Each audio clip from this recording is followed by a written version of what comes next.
Hi everyone, thanks for joining us. I'm just hopping on. Kennedy, if you could just unmute your sound, and we'll be good to get started. Thank you so much, Alejandra. Well, let's start that again.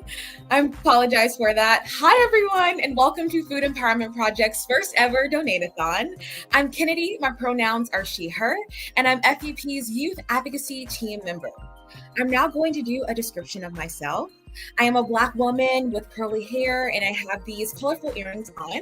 And as I tried to show y'all before, I'm wearing my Food is Power t-shirt, but you probably can't quite see it. We are so excited to have everyone here for a fun-filled 2 hours of supporting our work at FEP and celebrating the talents of our team and our very talented supporters. FEP came up with the idea for a donate-a-thon to spotlight the creative ways funds can be raised to further our work towards creating a more just and sustainable food system and society. Before we get started, I have a couple of technology announcements. Please make sure to unmute your volume, and it is shown at the bottom left of your screen. And you can speak with the FEP team, as some of y'all are doing, and others in the audience by utilizing the chat box on the StreamYard screen. We have quite an incredible lineup of talented and inspiring vegans who contributed to our donate-a-thon. So let's give a preview of what we have in store. In the first hour, you will have a cooking flavor fest with East and West F.E.P team members making their favorite vegan soul food and Mexican dishes. You'll also meet the founder of Save the Buns, Mallory Cormier, who will explain the importance of Save the Buns' mission and explain why rabbits have a right to a life of respect and freedom from exploitation.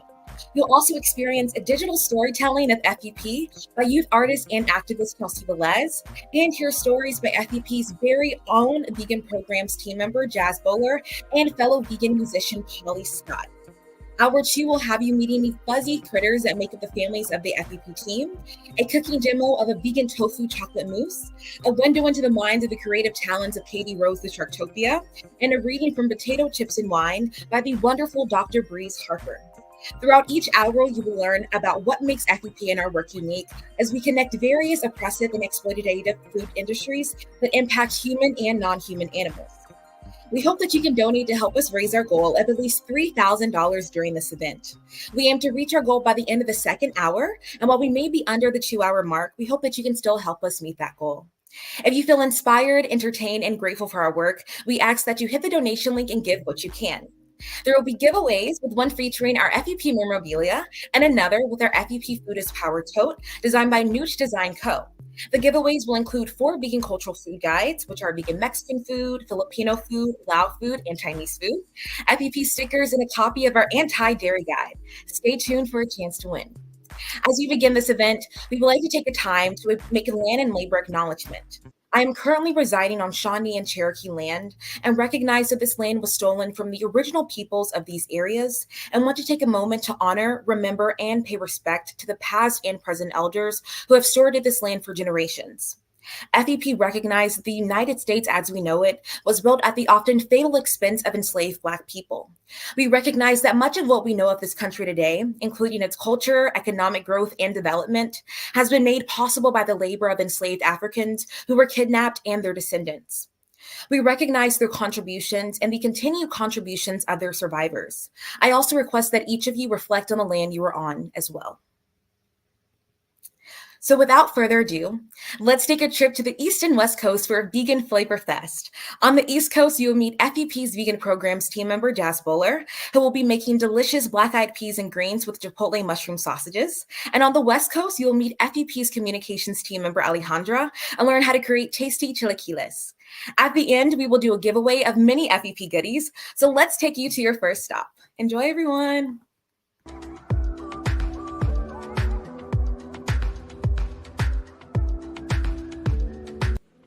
Hi everyone, I'm Jazz, Food Empowerment Project's Vegan Programs team member, and I'm so excited to show you this tasty dish I made today. I made black-eyed peas and greens with chipotle mushroom sausages, a recipe submitted by Todd Anderson of Turn Up Vegan on our Vegan Soul Food website. Enjoy! So we've already got the garlic prepped, and we're just gonna go ahead and chop up our leafy greens, our bell pepper, onion, and our sausage. Pleasure and honor to be making this dish, and honestly feel connected to him and his work, and also the soul of vegan soul food. We just launched vegan soul food this past Juneteenth, and I worked on it with my fellow team member, Kennedy, and it was just such an interesting experience, learning so much about, for example, the base of this dish, black-eyed peas. The origin comes from the origin, I should say, of it being in the States and being classified as a Southern dish, as soul food, is from enslaved Africans bringing black-eyed peas over, as well as collard greens, from Africa to, what we call the United States. So, yeah, and in our About section, we talk about colonization and the impact that it has had on our Southern dishes, and we found out that it was seeds, including, I'm assuming, black-eyed peas and rice, that was braided into the hair of these people and brought here. And so vegan soul food is truly just a testament to Black resilience and innovation, and it was just such an incredible project to work on and to learn about, and to have my family involved in the dishes that they have prepared over the years, with me being vegan and my little sister being vegetarian. And yeah, we just, here, let me go ahead and put that garlic in my bowl. I'm gonna add sausage to the bowl so we can have more room. But yeah, I'm just so excited about vegan soul food, as you can tell. It really meant a lot to me. And a recipe that I contribute is vegan cornbread. Vegan cornbread is me and my sister's absolute favorite. I mean, whenever I lived at home, we would just eat that with vegan chili every day, all day. It was just the best thing. And so I knew instantly, whenever we started working on vegan soul food, that I would be, contributing my cornbread recipe. So yeah, check that out. Cornbread is delicious. Our favorite way to do it was to put, and you'll see this in the description, but it was to put the cornbread, like, crunch it up. If you can even say it, because the cornbread is fluffy, but I guess just like, what do you say? Like, crumble it up, yes. And put it in the chili. And so it was just like sweet and savory and like these bready crummies like in the chili. And so that was my contribution. And my mom donated a vegan dressing recipe, and it was so lovely because I didn't even know this. She mentions this in her description about the cornbread, but she has made us dressing for every holiday, and it's my favorite thing that she makes.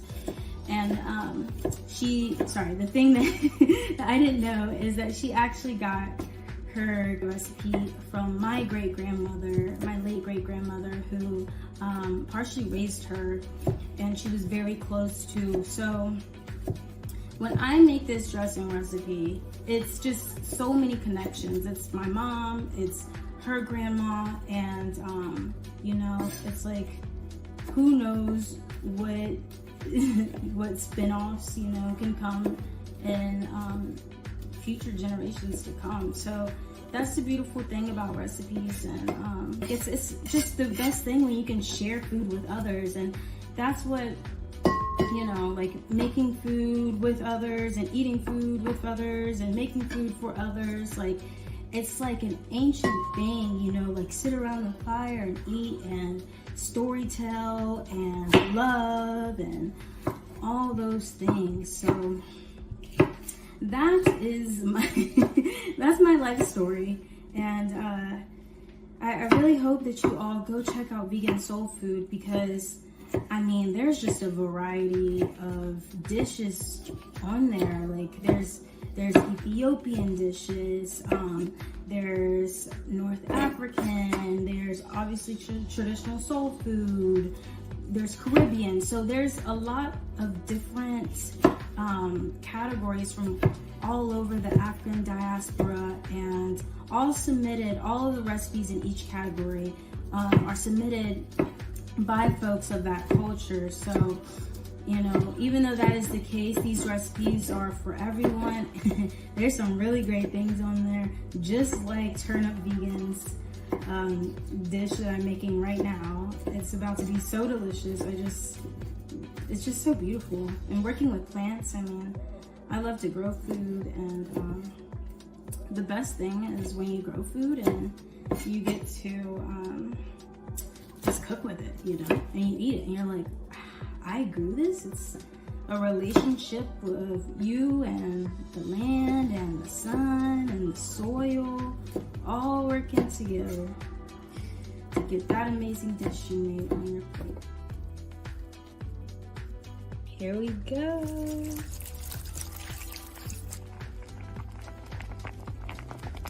Looking good. So I really enjoyed making this dish and sharing the incredible journey of creating vegan soul food with my sister Jade, Elise, and Kennedy. View more delicious recipes over at vegansoulfood.org, and thank you for being here for our Donate-a-thon. We are so grateful for your support. Let's see what Alejandra is cooking up on the West Coast.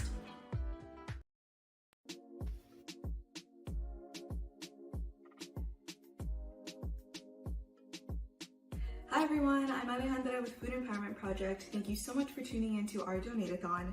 And for my Flavor Fest dish, I'm going to show you how I made our family style chilaquiles recipe. This recipe is super easy and simple to make, and you could view this recipe and many more over at veganmexicanfood.com. So let's go ahead and get started with the recipe. So this recipe is really simple because all you're doing essentially is boiling and blending. You're going to start off by boiling your tomatoes, garlic and onion and pepper, and then we're going to blend that afterwards. If you do not have fresh tomatoes, you could use canned tomatoes. This is all going to be blended, so it's going to turn out tasty either way. First, you're going to need your tortilla chips. These are store-bought, but you could easily make them by just cutting up some corn tortillas into triangles, frying them up in oil, and it'll get the job done. But we went for the store-bought route, so got that. Then we're going to need some tomatoes. I'm going to be using about 4 tomatoes for this. Then you're going to need some onion, fresh garlic, and some chile serrano. Depending on how spicy you want it, I'm just going to use 2. And then you're also just going to want some spices, and I'm going to be using vegan chicken bouillon for this as well. So let's go ahead and start boiling. Okay, so we have our pot of water. I'm going to go ahead and turn on the heat and put it to medium high. Put about a generous amount of salt. And then you are going to add in your 4 tomatoes. Super simple. Oops. And then you are going to add in some of your onion. I'm actually going to piece it out. That. Add a little bit more. I'm going to do the whole thing. Your serrano peppers, I just cut the ends off of them, the stems. And then I love a lot of garlic. So we actually have this big boy that came in our pack. So I'm just gonna throw the whole thing in. You're just gonna cover it and you're just gonna let it sit and wait for it to boil.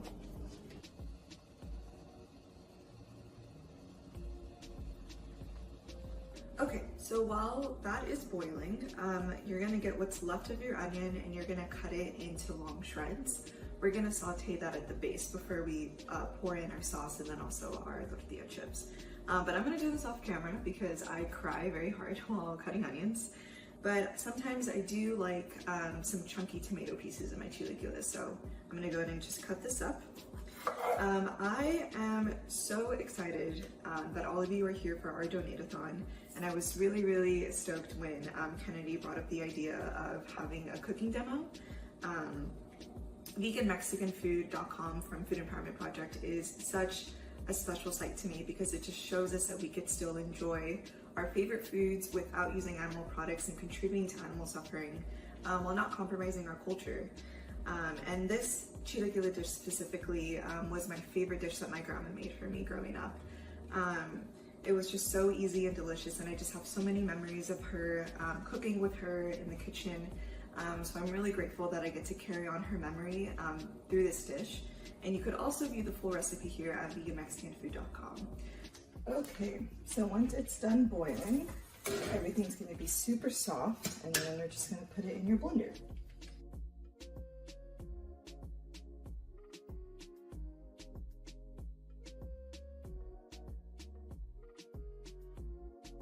Alright, so once you have your pepper, onion, garlic, and your tomatoes in there, you're also going to put in your 2 chicken bouillon cubes. You could also use a vegetable cube if you want.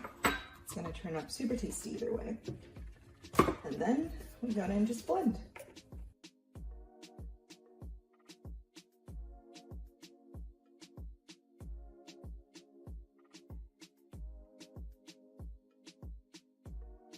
All right, so once it's nice and blended, you're just gonna set it aside and we're gonna start cooking the onions. But as you saw, I did not add any water because the vegetables were already soft enough. So if you boil it for up to 15 minutes, it should be soft enough where it's gonna create a smooth liquid consistency like this. So let's go to the onions. All right, so before we pour in our sauce, we're gonna go ahead and warm up our onion. So I'm gonna start off with the 1/4 cup of vegetable oil. And then we're gonna saute our onions. You just wanna cook them until they get nice and translucent. And this is what's gonna create the base, that really flavorful onion base that you pair with chilaquiles. Okay, once they're getting nice and sauteed, at this point you're gonna want to throw in your spices. So I'm gonna put in some garlic and onion powder, some salt, and you could adjust as you go, and then some pepper.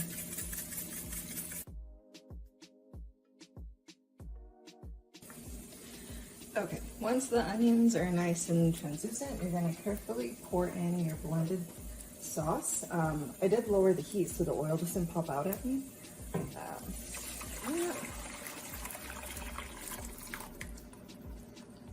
Perfect. All right, once it's nice and simmery, you're gonna then just give it one last stir. And then you're gonna carefully start adding in the chips slowly. So I'm just gonna add a little bit at a time.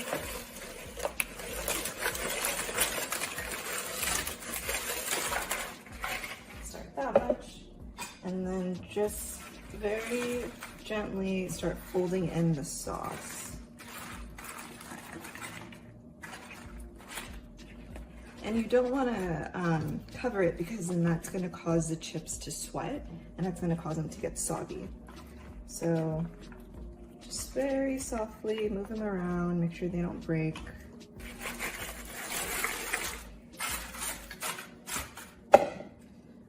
And then you're just going to let it sit and let it get fully covered. And that will be it. That simple. This is the final dish. This is our family chilaquile recipe, and I'm so excited for all of you to try it. This recipe just reminds me so much of family, and I hope that you get to check it out. This one and many more on veganmexicanfood.com. So now it's your turn to vote which one is your favorite. Vote for your favorite dish either on the West Coast or on the East Coast. Thanks all, and thank you all for being here for our Donate-a-thon.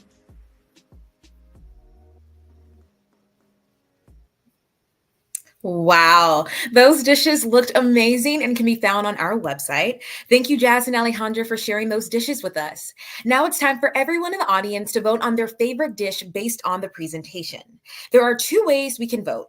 The first way is to vote with a donation. To do this, please go to our donation link and make a donation of your choice, and be sure to include the word East or West in the message box, as well as any other message that you would like to include. The second way is to type in the comments, East or West. Whoever gets the most votes wins based on the presentation of their dish, and we will bring out Jazz to present a giveaway prize to a lucky audience member. This giveaway prize will include our Food is Power tote, 4 vegan cultural food guides, our anti-dairy guide, and F.E.P stickers. Stay tuned for a chance to win. So let's get to voting now and on November 5th.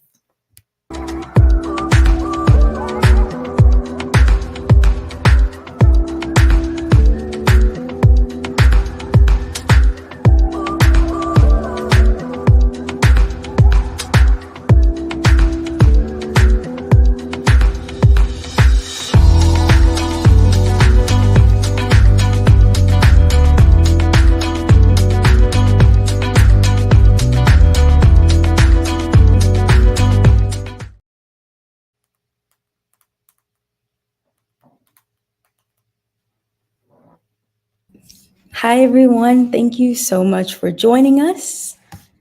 And I'm so excited to be here with you all. So, thank you, everyone, for watching, voting, and donating. And thank you for choosing.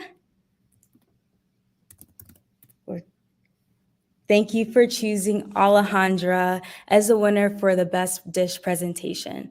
It is important for FEP to showcase comforting and flavorful recipes that can be created without animals as ingredients. I am so excited to announce a giveaway winner. And the winner is Julia Morato. Congratulations, Julia. Bye. Wow. Thank you so much, everyone, for watching, voting, and donating. And thank you for choosing Alejandra. And also thank you so much, Jazz, for sharing the winner of the giveaway. We appreciate both of your all's contributions to sharing the wonderful goodies of the vegan cultural foods. So thank you all so much.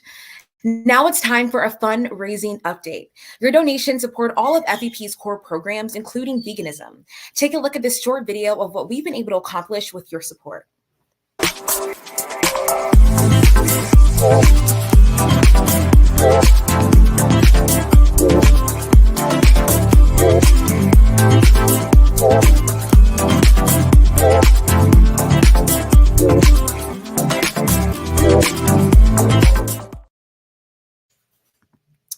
Thank you so much, everyone, for watching that video. Your donations are important to our veganism and youth empowerment work. FEP was founded because it believes in veganism for animals. Animals face an insurmountable amount of pain, suffering, and exploitation, and are ultimately killed. With our resources and outreach, we hope to change this paradigm to create a more compassionate society and planet for all beings. As FEP's youth advocacy team member, it's also my goal to equip youth with the resources and tools to promote ethical veganism for animals through education and outreach as the next generation of vegan activists. It is now time for a donation update so that we can see how much we have raised so far. As a reminder, our goal is $3,000, and let's take a look at how much we have raised. Wow, we have already raised $1,075. Thank you so much, everyone. And I'm going to read a couple of these donations here. We have Stacy Webster Little, who has donated $40, Jimmy Bedell, who's donated $400 towards the organization. We have one anonymous donation for $25, another for $35, and then also Katrinka Little donated $50. We have an anonymous donation that is $25, and Abby Levine, who gave the organization $500. Thank you all so much for your incredible words and for the messages of inspiration and kindness towards our organization. We truly cannot do this without you, and this is such an incredible event for you all to be supporting. All right, let's head on to our next segment. So as mentioned before, we must support youth activists in a fight towards creating a better existence for all beings. For that reason, I am excited to introduce Chelsea Velez, a talented youth activist from California. She will be sharing a digital storytelling of how FEP came to be and continues to advocate for vegan food justice. I hope everyone enjoys the video. Hi, my name is Chelsea, and I'm honored to be an activist, artist, and volunteer for Food Empowerment Project. My journey with veganism and Food Empowerment Project began in 2016, a year that changed my life. That was the year I became vegan for the planet, and this was also the year that I found a community that spoke to my heart. I remember scrolling through Food Empowerment's work and feeling relief that there was finally a vegan organization focused on collective liberation. What drew me in was Food Empowerment's unwavering commitment to justice on every level, from standing up for the rights of farm workers who work under oppressive conditions to defending animal rights, the environment, and the LGBTQIA community. This was an organization that understood that true liberation includes all beings. The seed for Food Empowerment Project was planted in 2006, when Lauren Arnellis participated in the World Social Forum in Caracas, Venezuela. Being surrounded by activists who looked like her and shared her deep commitment to justice made her realize the interconnectedness of the issues she cared about. This pivotal moment led Lauren to rethink her approach and step away from working in silos, focusing instead on combining her passions to make a more meaningful impact. Inspired by this realization, Lauren founded Food Empowerment Project with the goal of addressing the interconnectedness of veganism, food justice, and human rights. The organization started thanks to the dedication and hard work of volunteers who helped lay the foundation for what Food Empowerment Project has become today. Since its founding, Food Empowerment Project's impact has expanded, thanks to the passion and dedication of our growing team. We now have Jazz Boler on our vegan programs team, Lee Gitter on operations and programs, Jordan Holliday driving web and database efforts, Kennedy Little spearheading youth advocacy, and Alejandra Toli leading communications. Supporting this core team is a dedicated group of board and advisory members who contribute their time and expertise to further our mission. Together, this team has transformed Food Empowerment Project into a powerful force for change. Without them, none of this work would be possible. From its inception, Food Empowerment Project focused on 4 key program areas: veganism, access to healthy food, chocolate, and farm worker rights. At the heart of Food Empowerment Project's work is ethical veganism, which goes beyond abstaining from animal products. It's about rejecting all forms of animal exploitation. The organization's cultural food guides are deeply personal as they represent the culinary traditions of the team and board members.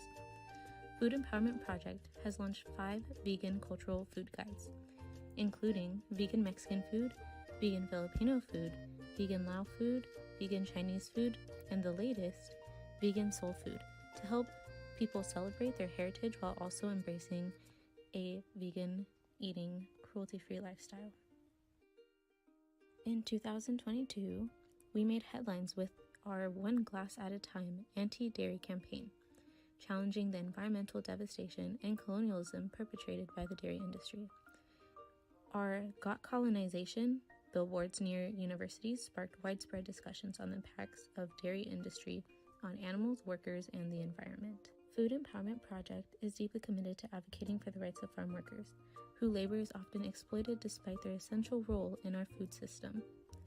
One of the ways Food Empowerment Project supports farm workers is through their annual school supply drive for the children of farm workers. Since 2013, they have distributed thousands of school supplies to help these children overcome the many barriers to education caused by their parents' working conditions. Food Empowerment Project views this drive not as charity, but as an effort to address the injustices farm workers and their families face. Food Empowerment Project has also been a leading voice in tackling food apartheid, which is the lack of access to healthy, affordable food in Black, brown, and low-income communities. Through extensive community assessments, reports, and collaborations with local organizations, Food Empowerment Project has worked to shed light on this inequity and influence policy in places like Santa Clara, San Jose, Vallejo, and beyond. Their Vallejo Healthy Food Festival has brought attention to food insecurity, and their Shame on Safely campaign continues to hold grocery giants accountable for neglecting vulnerable communities. Food Empowerment Project also works to end child labor and slavery in the chocolate industry. Their widely popular ethical chocolate list helps consumers make cruelty-free choices. Available in 5 languages and featuring over 1,100 companies, this list is updated monthly and helps people align their purchases with their values. Food Empowerment Project also has a chocolate list app, which is available on Android and Apple and can be downloaded for free. Food Empowerment Project also created a mascot, a rabbit named Chavez. Look for Chavez when you are shopping for chocolate to help find what brands Food Empowerment Project recommends. Food Empowerment Project also launched a youth scholarship contest in 2023. This contest has already awarded scholarships to 14 young activists, supporting the next generation of change makers who are passionate about food justice and veganism. Just this year, Food Empowerment Project launched Eating Vegan in College, a resource for college students with dorm-friendly vegan recipes, campus advocacy, and outreach resources and social media toolkits, all to support a more just, sustainable, and compassionate food system. In 2024, Food Empowerment Project underwent a significant organizational shift by embracing a collective model. This new model reflects Food Empowerment Project's core belief that no one person or position holds absolute authority. Instead, the mission of the organization is paramount. Although not legally recognized as a collective, Food Empowerment Project operates as one, upholding values of collaboration and shared leadership. At Food Empowerment Project, we know that dismantling the systems of oppression affecting animals, humans, and the environment requires a holistic, intersectional approach. From fighting for farm worker rights to challenging the injustices in the food system, Food Empowerment Project is working to create a more just, compassionate, and plant-based world. Thank you for being a part of this journey. Your support helps fuel our efforts and brings us closer to a more liberated food system and a Thank you, Chelsea, for sharing your phenomenal talents and for being such a strong advocate for human and non-human animals, the environment, and FEP. I truly enjoyed that video, so thank you. For our next segment, I am excited to bring on Mallory Cormier from the nonprofit organization Save the Buns, which works to rescue rabbits from animal experimentation and labs and provides them with sanctuary or adoption. We'll be sharing an interview with Alejandra and Mallory.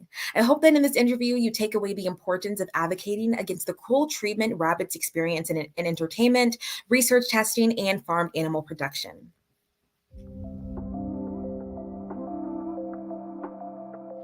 Hi everyone, it's Alejandra with Food Empowerment Project. Thanks again for joining us for our Donate-a-thon.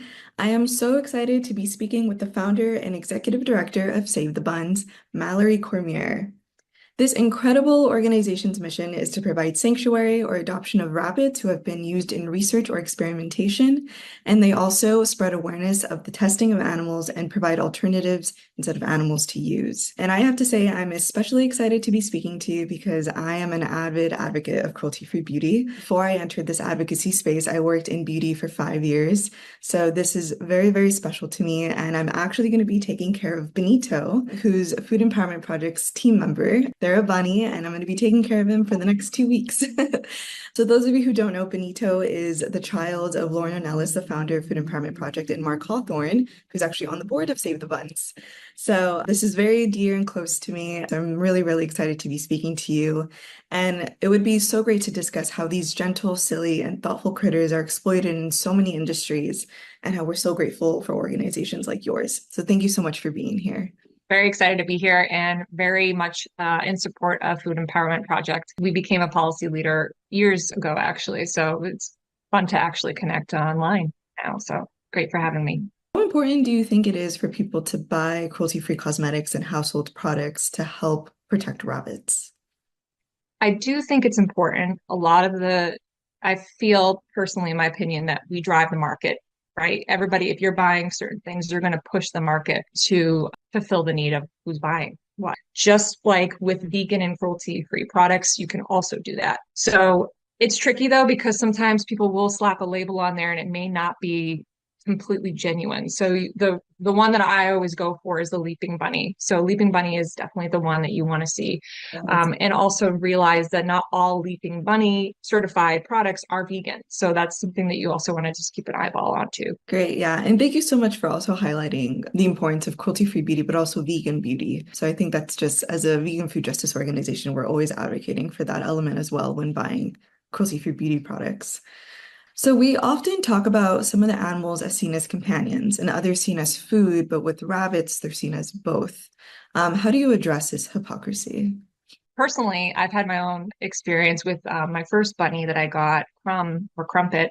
He was actually destined to be a meat bun. I got him from a homesteading farm. I honestly haven't had too many people approach me with that kind of conversation. Like, what are your thoughts on this? I would say what is a little discerning is that it seems to be an uptick in homesteading for bunnies because they're easy to care for. You can get many of them. I just try to, if I have things pop up where people are asking me about that, try to remind them about how sentient rabbits are.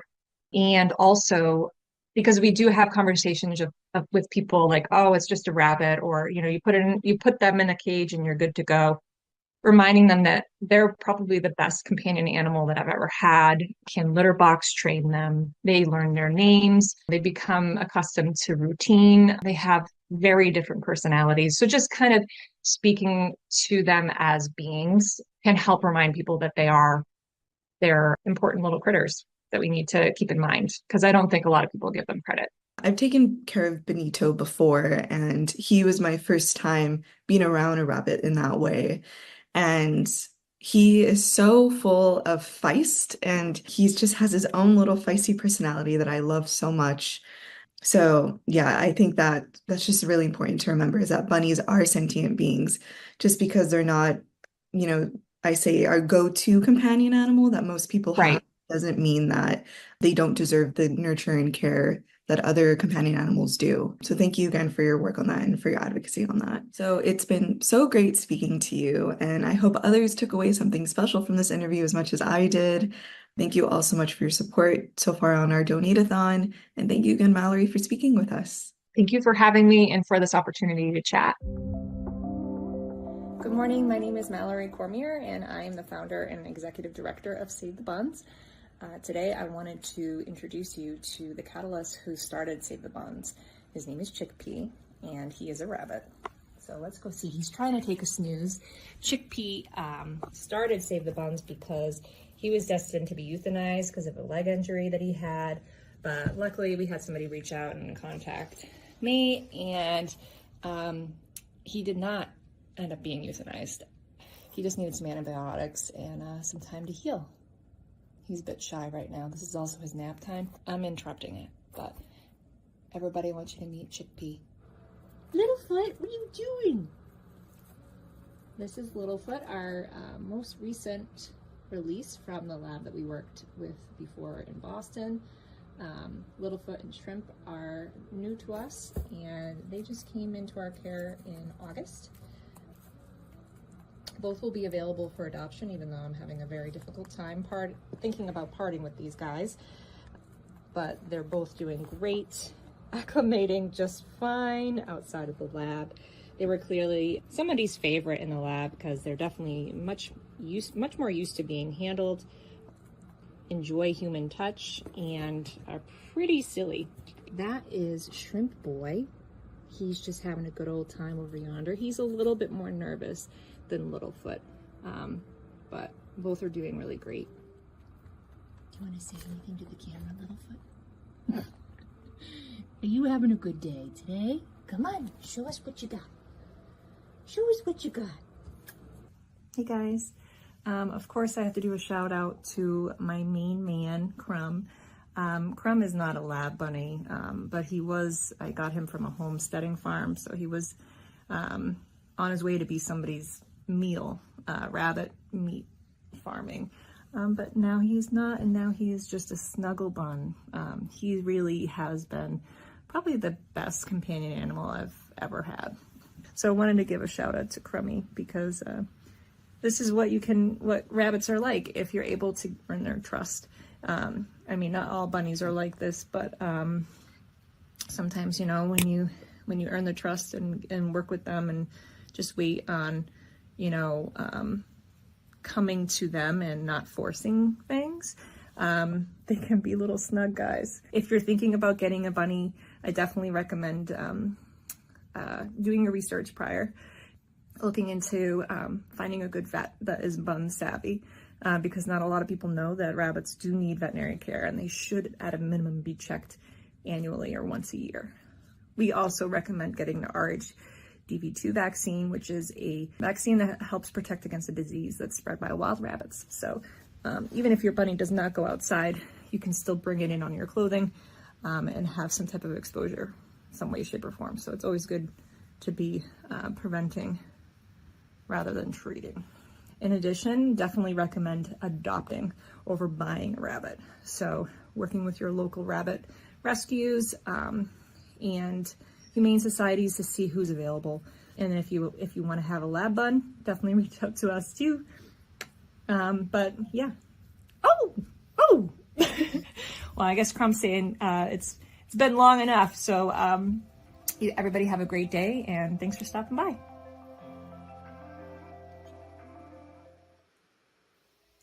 Thank you for that wonderful interview, Alejandra and Mallory. I learned so much about the proper care of bunnies, and I love meeting Chickpea and Littlefoot and all the other bunnies that you have in your care. So thank you so much for all the incredible work you do. Everyone who registered will receive an email with links to the different resources we discuss. And it's now time for our second fundraising event update. Your donations support all of FEP's very important pillars, including food access. Enjoy this quick video of what we've been able to achieve with your support.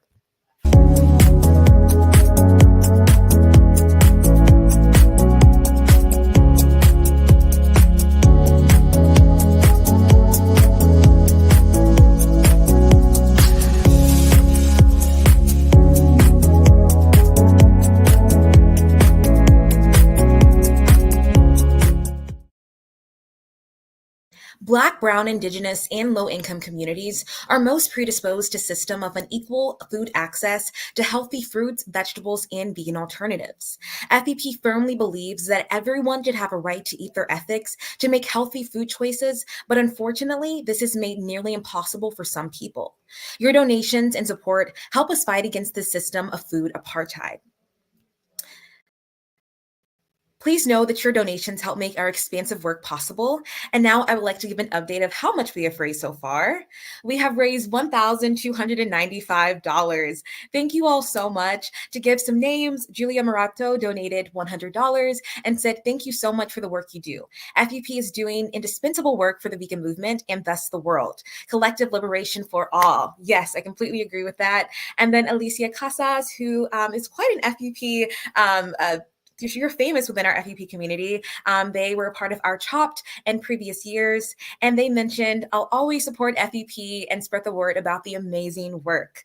And also another donations from Stacy Webster Little, which said, "I'm loving the event today. It's so much fun and so knowledgeable."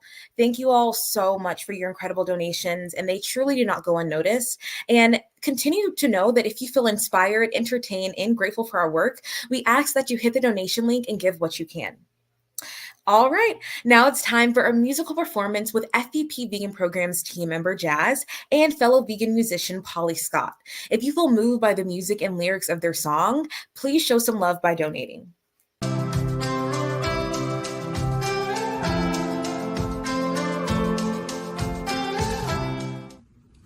Hi everyone, I'm Jazz. I'm Pauly. Thank you so much for joining us for our segment of the Donate-a-thon. We have a few songs for you, so sit back, relax, and enjoy.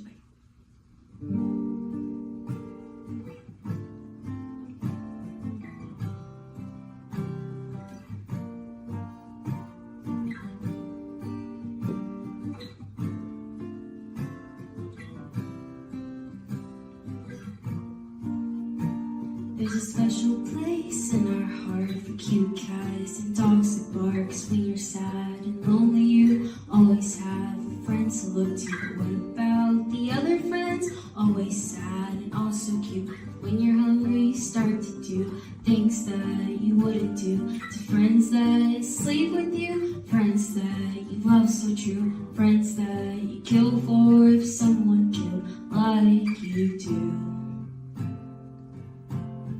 If you need a reason to go vegan, this is your sign. To care, to be kind. If you need a reason to go vegan, leave death behind. Eat your ethics, all friends that serve life. Dinner, lunch, and breakfast, all friends that serve life. Learn more on our website. Alright, we have one more song for you. We have an original called Want Her Back from our old vegan band called Soul Nostalgia. We hope you enjoy.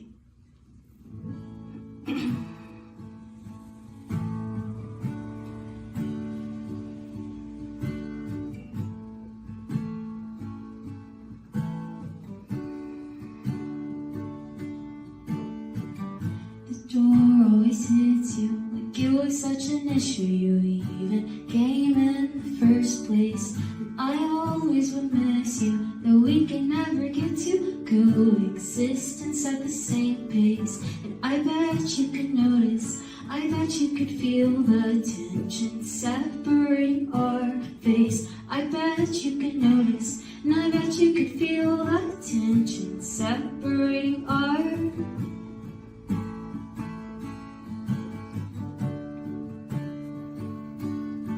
I want her back.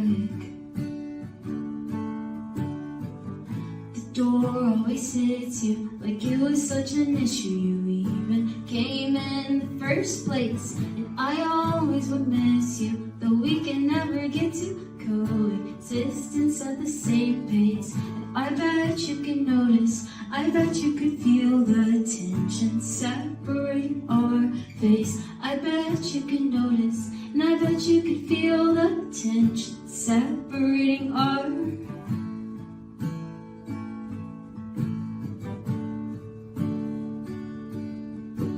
want her back. I want her back. I want her back.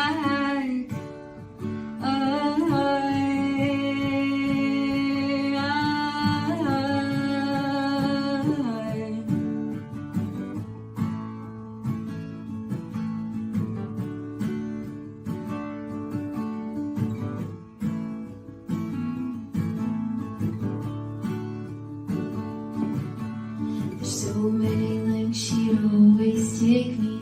Windows down, screaming in front seats. When in Boone, it's always freezing. She makes up for it with hurting. Said you want me, well I want her too. Didn't really mean to hurt you. Nothing hurts like lack of words too. Good is good, good's your virtue. I want her back. I want her back. I want her back.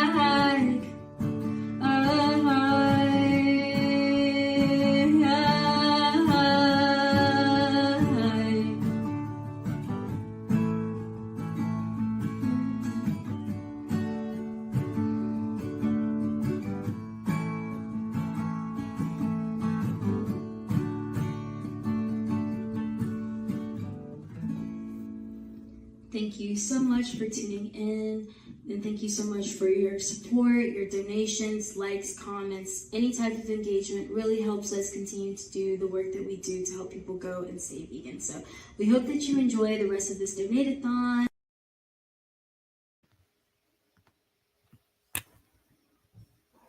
That was so beautiful. Thank you, Jazz and Pauly, for sharing your talents with us and for spreading the powerful message of compassion towards all beings and supporting FEP's resources. Now, let's take a look at our next hour. Up next is our companion animal meet and greet, where you will get to meet the fuzzy critters that make up the FEP family. After that, you will meet FEP's Operation and Programs team member Lee, who will show you how to make a vegan tofu chocolate mousse using our recommended chocolate. You will then learn about the power of marine life protection with Katie Rose, founder of Sharktopia, featuring a skit from the FEP team, and also a creative collage put together by Katie and the team. We will then follow that with a powerful reading and inspiring words from activist and FEP Advisory Board member, Dr. Breeze Harper. And then we will end the hour with a walk down memory lane and a giveaway of FEP memorabilia. But next up is our companion animal meet and greet. So bring out over your companion animal or animals and join FEP in introducing your beloved family members and friends. You can do this by taking a picture of you and your companion animal, sharing it on social media, and tagging at Food Empowerment Project. You can also use the hashtag FEP Donate-a-thon. Enjoy.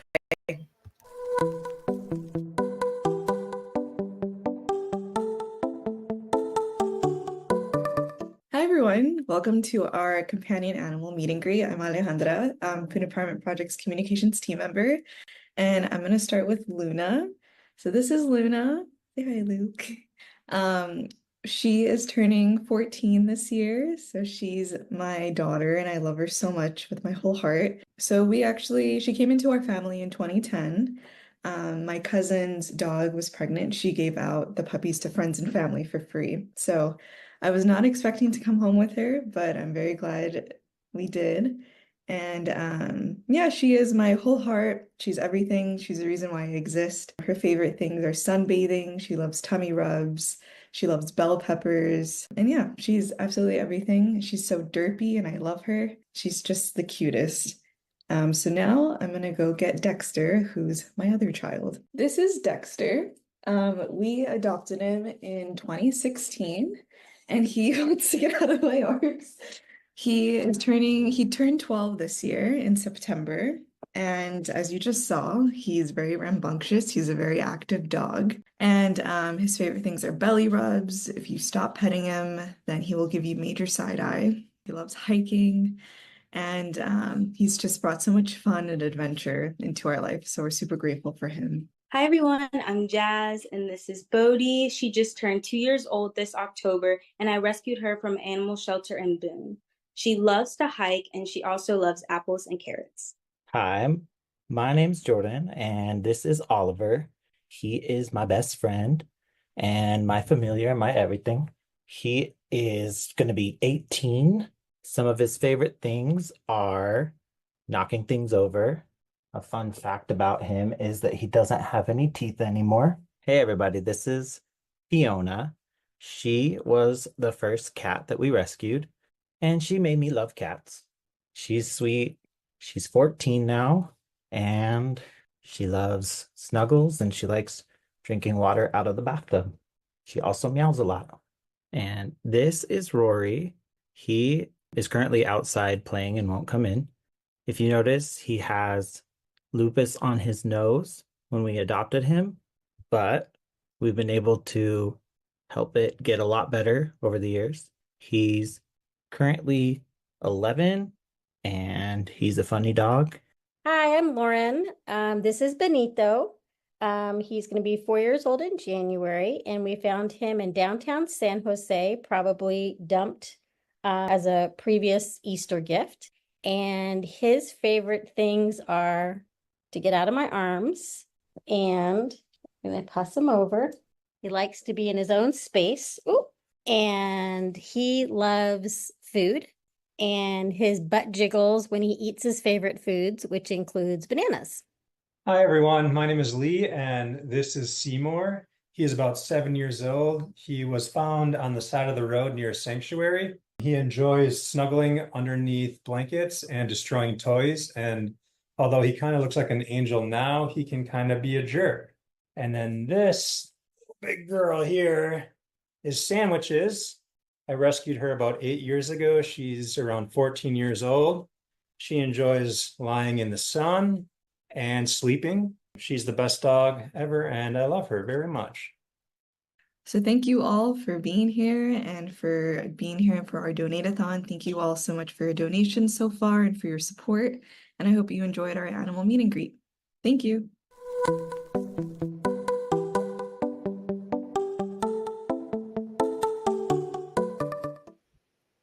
How fun was that? Thank you, team, for sharing your adorable companion animals. I learned so much about them, and they are another reminder of why we do this work.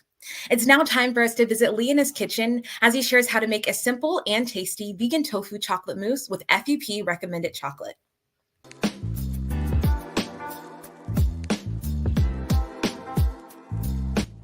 Hey friends, my name is Lee. I am Food Empowerment Project's Programs and Operations team member.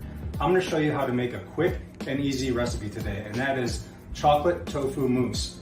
It only takes 3 ingredients and it's super quick and easy. All you need is tofu, plant milk, and I'm going to use some soy milk, and FEP approved chocolate. If you're unfamiliar with our list, it contains companies who source their chocolate from places where slavery and child labor are most prevalent. It also includes companies that we feel comfortable recommending. It's available as an app on Android and iPhone, as well as a list on our website. So with that, let's start the recipe. All right, so I'm only gonna do a half a batch because I have a small blender, but you throw in your tofu, your plant milk,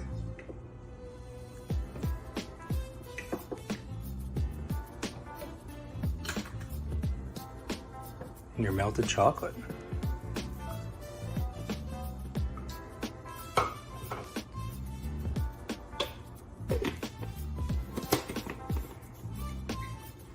And now you blend until smooth.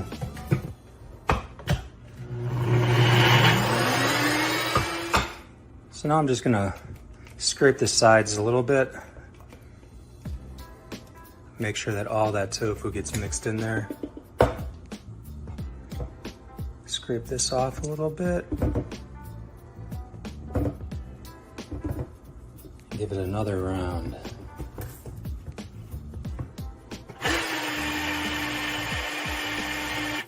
All right, that's it. I'm gonna throw this in the fridge for at least an hour and then give it a try. All right, everyone, it's been actually a day since I made the mousse, and this is my partner, Allie. She's going to taste test it.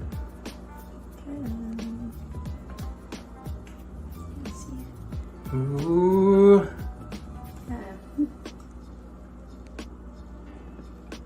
What do you think? I like that. Is it good? We should make it again. We will, for sure. All right, everyone, thanks for watching.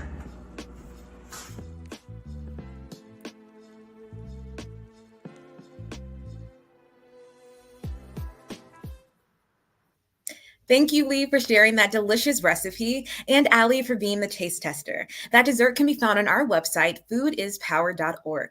As a reminder, everyone who registered will receive an email with links to the different resources we discuss. Knowing that we all have chocolate on our minds, it's now time for our third fundraising update. Your donations help support our third organizational pillar, chocolate. Please take a look at these quick video to see what we have achieved with your support.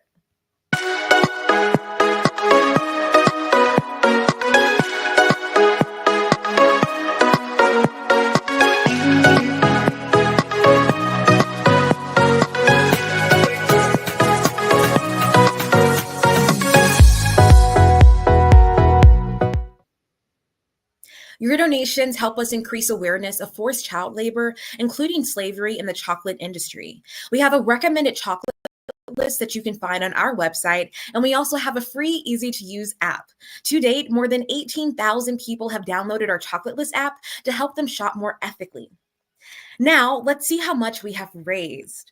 So taking a look at our list, we have officially raised $1,380. Thank you all so much. To take a look at some of the folks that have donated, Chelsea Velez donated $25 and said, thank you all for all the work you all do. We also have an anonymous donation that was of $50, and they said, thanks for the work you do. And then also a donation from Carrington Little that has $10, and she says, showing support for this wonderful organization. Thank you all so much for all your donations. Art is another powerful way people can be moved to initiate change. So let's bring out the talented Katie Rose, founder of Sharktopia, to share the importance of protecting our ocean, waterways, and marine life. In the past, Katie worked with F.E.P. to create 16 fun coloring pages that represent sustainable actions you can take for the animals and environment for our Fight for the Ocean campaign. I'm excited to see what Katie has in store for us now.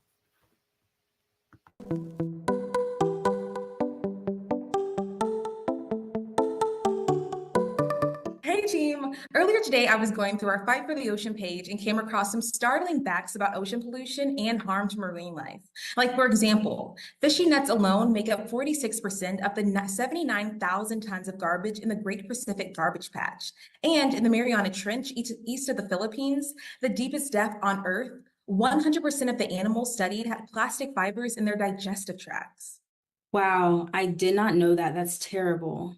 It really is, but I have an idea.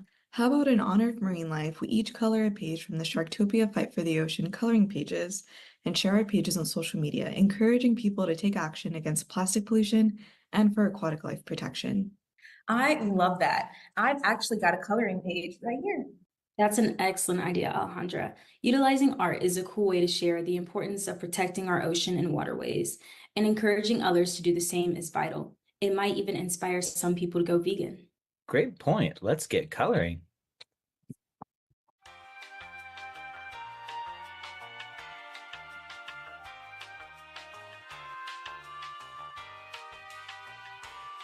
Okay, is everyone ready to share? Almost. Just one final touch. Okay, finished. Great. Can everyone share their coloring page? Wow. Oh, so cute. Aw. Wow, these look great. In addition to sharing them on social media, we can send them to our friend Katie, founder of Sharktopia, to see if she can create one large art piece for the animals and the environment. Love that idea. Yes. Ooh. All right, team, please pass your pages to me.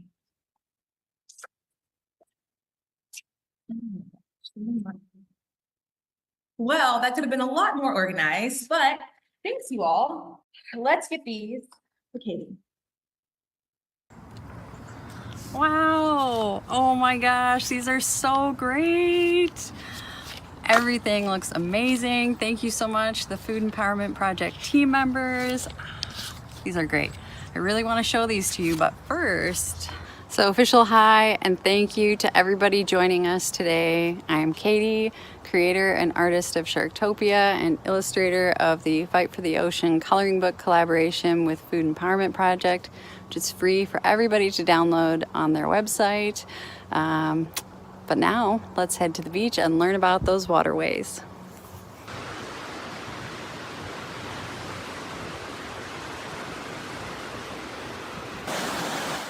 Let's talk about the devastating impact of single-use plastics. Researchers from the University of Exeter and Plymouth Marine Laboratory have found microplastics in nearly all of the species of marine animals they've looked at, from tiny zooplankton and fish larvae to dolphins and turtles. It's estimated that 60% of all seabird species have eaten pieces of plastic, with that number predicted to increase to 99% by the year 2050. Fishes in the North Pacific ingest 12,000 to 24,000 tons of plastic each year. Special thanks to the mom and daughter having a fun beach day for their help and for accepting the shovel and sandcastle topper that I found during my beach cleanup. Thanks to Kennedy from the Food Empowerment Project team for sharing that devastating fact. About 100% of the animals that have been studied within the Mariana Trench were found with plastic fibers in their digestive tracts. I'm glad I was able to get to this balloon in time before it got swept back out into the lake. As you can see, my bag is full of single-use plastics. So let's talk about how all of this stuff ended up on the beach.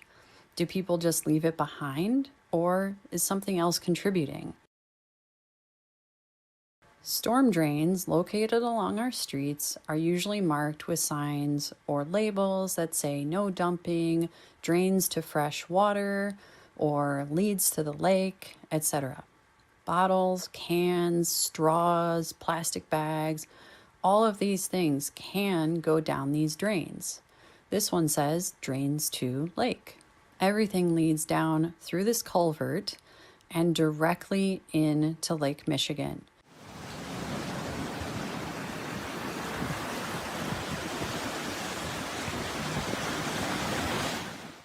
The Great Lakes are all connected and lead to the Atlantic Ocean.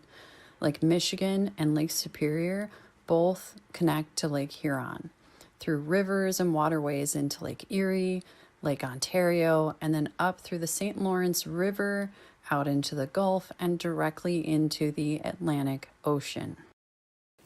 Well, I don't know about you, but I feel better with all that plastic off the beach. It's a shame that I found so much in such a short time, but I did what I could while I was there, and also was able to share with you how important our waterways are and how everything eventually leads to the ocean. So it's extremely important for us to do what we can whenever we're able. I really appreciate you joining me on this journey. Now I think we should have some fun making some crafts. The Food Empowerment Project Fight for the Ocean coloring book is available on their website, free to download. And if you don't have a printer at home, please head over to your local library and inquire about making prints there. If that's not an option for you, please reach out to Food Empowerment Project and we'll see what we can do to get a booklet sent your way. Once you have your coloring book in hand, what else do you need? Something to color with, but don't worry, you can just use what you have. I literally colored some of these pages with pens. I also colored a few pages just with highlighters, and I have to say it was pretty fun, and those pages are fantastically neon and wonderful. If you have colored pencils, crayons, like whatever you have on hand to color with, use that. If you only have a blue pen, have fun. Make textures, make patterns. You can still color. Don't let anything hold you back if you want to color. So I have all of the colored pages from the Food Empowerment Project team members. These are fantastic. And you can see, you can color however you want. The otter can be blue. This is fantastic. Purple octopus. Color however you want using what you have. Here's a close-up look at each of the pages colored by the Food Empowerment Project team members. Coming up on the bycatch page, the Food and Agricultural Organization of the United Nations estimates the volume of bycatch to be about 20 million tons annually. That includes billions of corals, sponge, starfish, and other invertebrates, including the octopus.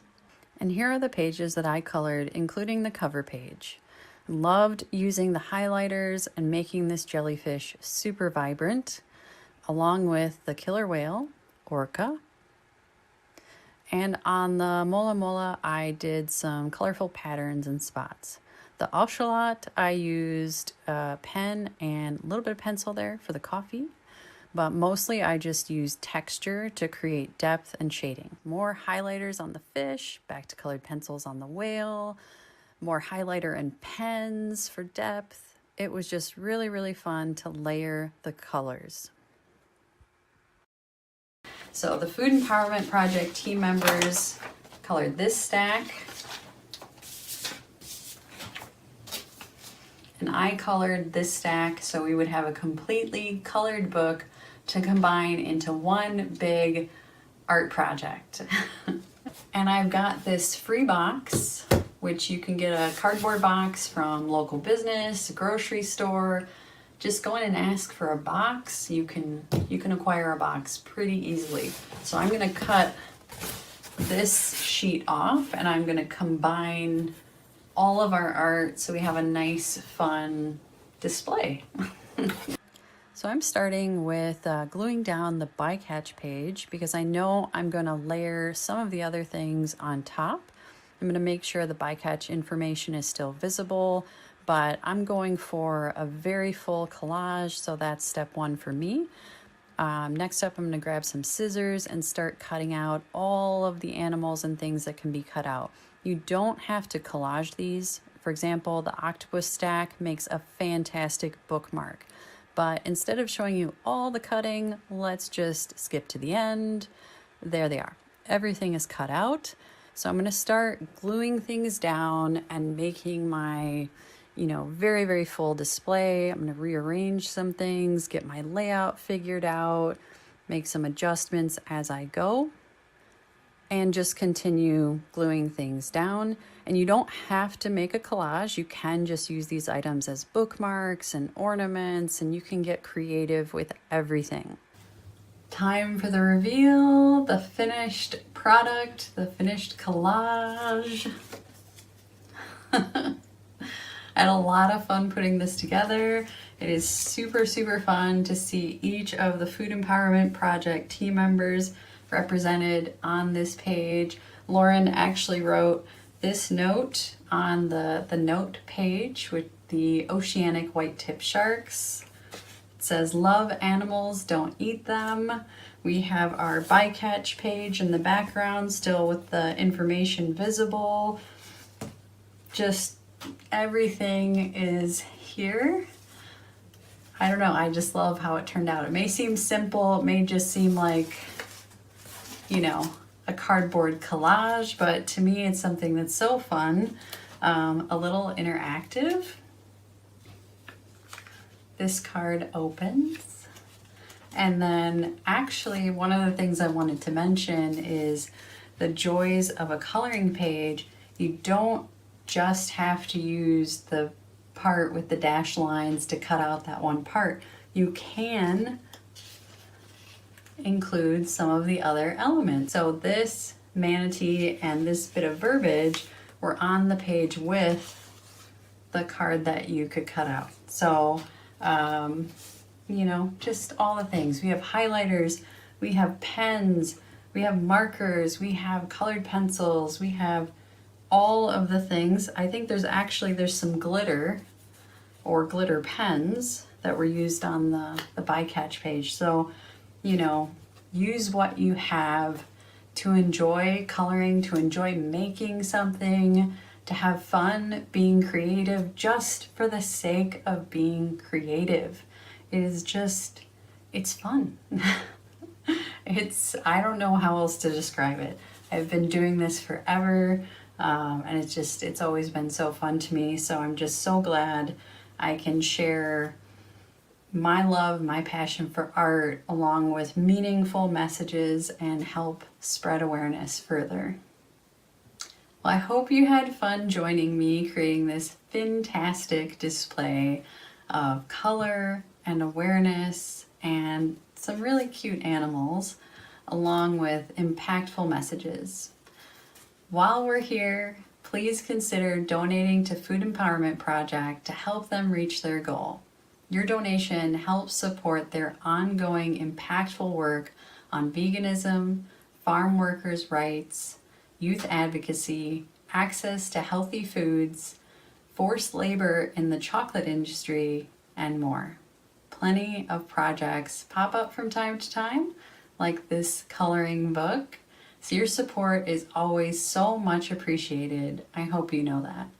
Thank you and have a wonderful day. My jaw has dropped yet again. It is so cool to see the final product of that beautiful collaborative collage. So thank you so much, Katie, for helping us make that possible. And also thank you for donating your time and talent to help FEP raise money and awareness for marine animals and the environment. It's so important that we pay attention to those causes.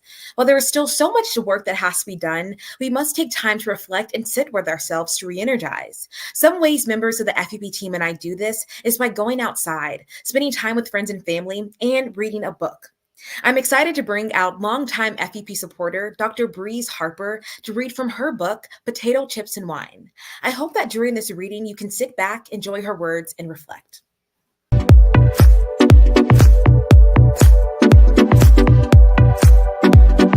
my name is Amy Breeze Harper, and I represent the Save the Vegan Project. I will be reading from my new novel, Potato Chips and Wine, and it's significant because the protagonist's name is Pearl. She's fallen in love with a Korean American girl named Mona, and it's the 1990s. It's rural, white, conservative New England. They're one of the few people of color living there, and Pearl is also vegan, which is very challenging, but very important and significant because she really is an agent for change in terms of demanding more racial equity for herself, really trying to figure out how to navigate as a closeted lesbian, attending a Catholic school, and you know what it means for her to resist the suffering of non-human animals by being vegan, even if her family doesn't support it.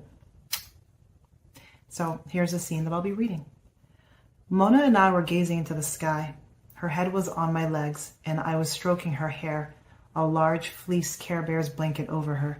She said she always left it in her car. Mona was a total sweetheart.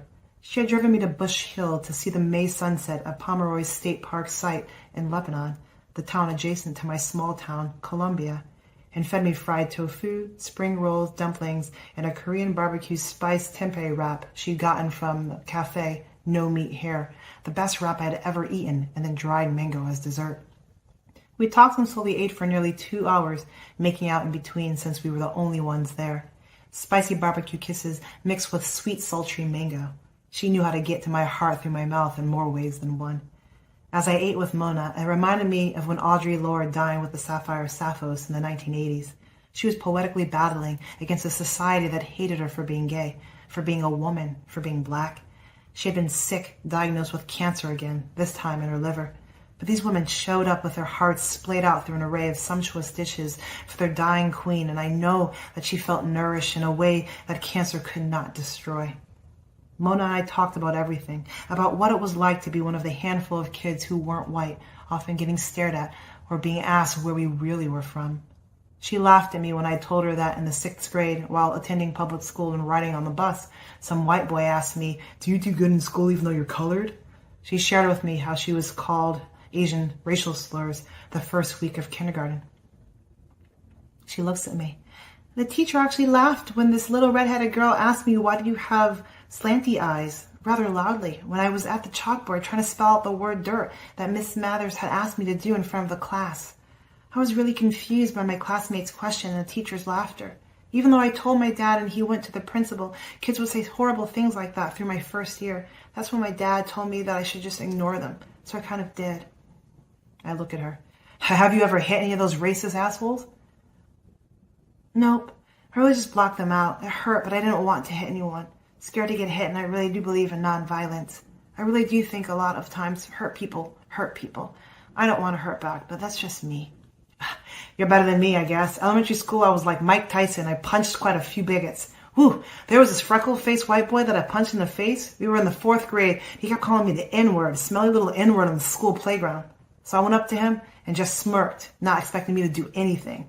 I jabbed him in the nose. I'm a southpaw. The blood poured out of his nose and I would have punched him over and over again had the teacher not held me down. I was so mad at him. I squeezed her hand as we both sighed at the same time. Jinx, we both said. So the significance of that is just these two girls of color who found each other, found in love, just kind of talking about their struggles and really finally having each other get it. Mona's not vegan, but she's vegetarian, and she very much understands where Pearl is coming from in terms of her dietary choice of being a vegan. So what I would love for people watching or listening to this video is to support the Food Empowerment Project, because much like Pearl, the protagonist, Food Empowerment Project is doing amazing work in terms of intersections of racial and food justice, and it's so important for people to support this really, really important work that the Food Empowerment Project has been doing for years.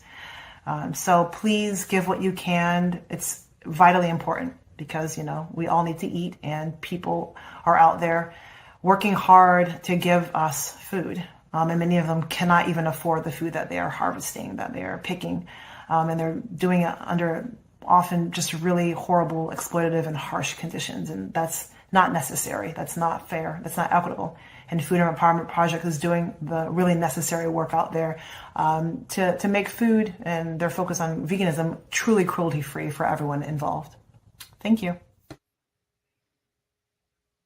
Thank you so much, Dr. Breeze Harper, for sharing your book with us. We appreciate your support and how you bring the different systems of injustice together as they all operate under the same oppressive power. It is now time for our 4th donation update. But first, it is important that we share the 4th pillar of our work, farm worker justice. Please enjoy this short video of what we've been able to accomplish with your support.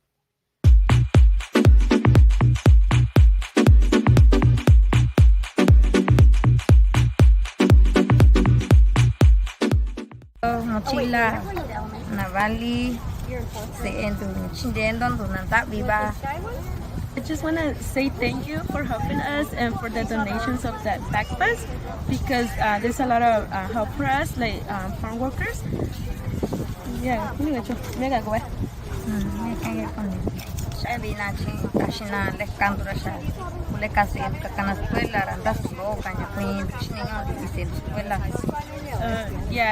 So basically, thank you for the backpack. So this help us to save and be able to buy some more stuff for the kids to go to school. So I just want to say thank you.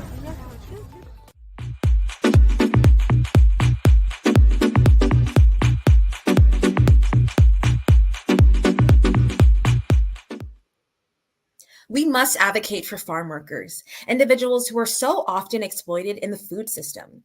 FEP does this by supporting corporate, legislative, and regulatory changes, including boycotts that are called on by the workers. Since 2015, we have distributed thousands of school supplies to the children of farm workers. We do not view this as an act of charity, but as a way to help historical and present-day wrongs that farm workers and their families face. So now let's take a look at how much we have raised so far. All right, we have hit $1,540. Thank you all so much for your generous donations. Once again, this does not go unnoticed and will sincerely help us with all of our programmatic work. I think it's time for another giveaway, but this giveaway will be different because the items include FEP memorabilia that you help make possible for the organization. The items include 2 FEP Eat Your Ethics themed stickers and an FEP magnet with our classic design and website domain name. In addition to these items, we have a non-memorabilia item, and it is a colorful tote that has 4 images of animals that are exploited for fur. One side shows how animals have a right to freedom, while the other side shows the devastating reality for animals being used for clothing and other industries. All right, I have my little bowl here. We're going to choose one of our lucky audience members. And the winner is, let's see, Angelica Galindo. Congratulations, Angelica. Thank you so much for tuning in. And I hope that you enjoy your FEP memorabilia and the tote bag. All right, everyone, we are towards the end of our donate-a-thon, but first I want to give a big thank you to everyone that has tuned in. This has been such a spectacular experience and event, and I thank each of you for taking the time out of your day to be engaged with our organization. I feel like the time is going by so fast, but we have accomplished so much within this event. For over 17 years, our organization has been fueled because you believe in our mission that food is power. Please enjoy this thank you video from FEP's founder and General Programs team member, Lauren Ornelas. After, we will share the total amount we have raised for the donate-a-thon, so remember, you still have time to donate. Hey everyone, you hear those phones ringing? You're making that happen. Okay, so you don't hear phones ringing because this isn't a telethon like back in the 70s, raising money that way, but we do have donations coming in online, and a huge thank you to you for that. I'm Lauren Ornelas. I'm the founder and General Programs team member of Food Empowerment Project. I just wanted to take a moment to thank everybody who has made today's event possible.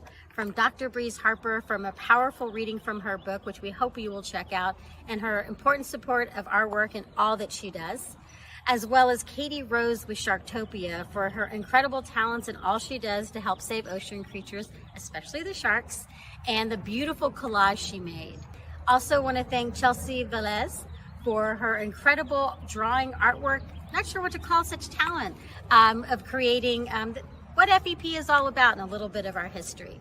Also, a huge thank you to Mallory with Save the Buns for helping introduce some bunnies to us, as well as all the work that they do at Save the Buns on behalf of rabbits who are used in experimentation.